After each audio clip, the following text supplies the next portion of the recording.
I have never struggled with control. I built a life around it. Rooms listened when I spoke. People waited for my decisions. I moved through the world certain of outcomes, certain of myself. Love was something other people lost their footing over. I used to say it was a distraction, a weakness. I believed that. Before Eva Applegate, women came and went easily. No attachments, no explanations. Eva stayed. We built something that looked solid from the outside. It worked until it didn't. The spark faded quietly. Comfort replaced desire. We didn't fight. We simply stopped reaching. I thought that was maturity. Then one night, coming back from Norway, just straight from Heathrow, I took a train from Waterloo Station to Virginia Vale Station in Surrey. Everything I thought I understood ended. It was late. The railway station was almost empty, one of those places the world forgets between trains. Fluorescent lights, echoes, a woman working alone, cleaning, invisible to everyone who passed through. She was singing, not for attention, not for anyone. Just to get through the night. Auburn hair tied back, focused, solitary. A beautiful, desolate figure doing work, one noticed, singing as if the walls themselves were listening. I stopped walking. I didn't decide to. I just did. The voice wasn't trained. It wasn't polished. But it struck me hard and sudden, like a blow to the head. I'd heard thousands of voices in my life. None of them had ever stopped me like that. I didn't speak to her that night. I carried her voice home instead. After that, I tried to be careful. I asked her to come to the studio once. She said no. I asked again weeks later, no again, then again, and again. Every refusal was polite, firm, unmoved. She told me she would only consider it after her graduation. She needed to finish something for herself first. When I asked if she would come with someone, she said no, as if the idea had never crossed her mind. That surprised me. I think that was the moment she realized I wasn't trying to collect her. I wasn't assembling people around her before she even stepped through the door. I wasn't planning to manage her fear. I was prepared to meet her alone. That was when she finally agreed. She came to the studio on her own terms, not to audition like someone desperate to be chosen, but to see whether the space would respect her. From that moment, I knew the truth I had been avoiding. Whatever I still had with Eva was already over. After that, I did everything I could think of. I protected her, planned for her, controlled the environment around her. I told myself it was care, responsibility, experience guiding innocence. The truth is harder. I was afraid. I had never felt jealousy before. Not once, not with Eva, not with anyone. Suddenly, it was everywhere.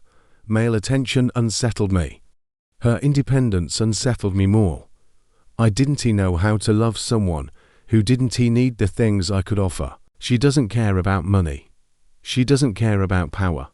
She doesn't care about the life I built. That terrifies me.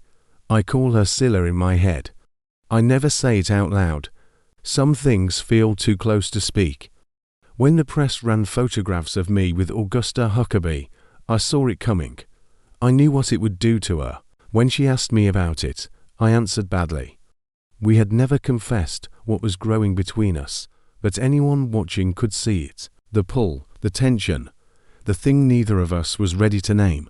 Even my best friend, Julian, noticed. He commented on it once.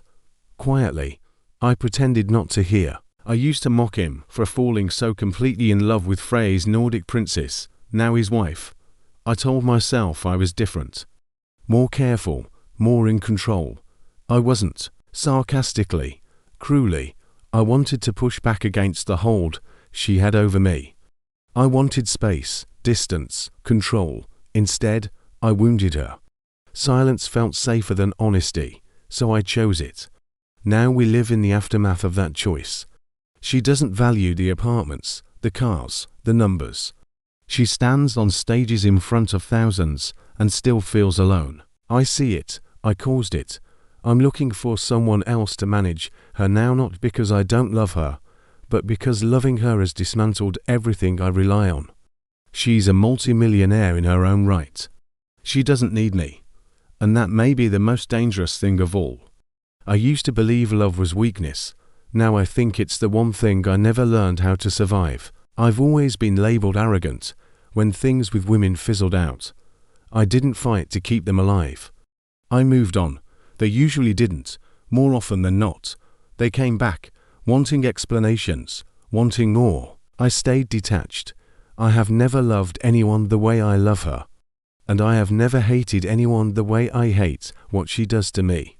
She dismantles me. Last week, she missed rehearsals because she had a cold. Nothing dramatic, and still, I was beside myself with worrying. She has no one, no safety net, no family waiting to check on her. The system failed her long before I ever met her. And I feel that weight, whether I want to or not. She is a tough young woman who had fended for herself as an orphan. She's unworldly, untouched by those games. And I know she has feelings for me. I see it in the way she reacts whenever another woman comes near me, even when it's entirely platonic. She doesn't compete. Everyone thinks I'm fearless, decisive, unshakable. They don't see me here, as I see myself now, afraid to lose her. With Millie, courage deserts me, control evaporates. So what do? Do I propose, knowing love terrifies me? Or do I step back and risk losing the only person who has ever mattered this much? I've never been more certain of anything, and never more afraid. She feels. I used to believe love was weakness.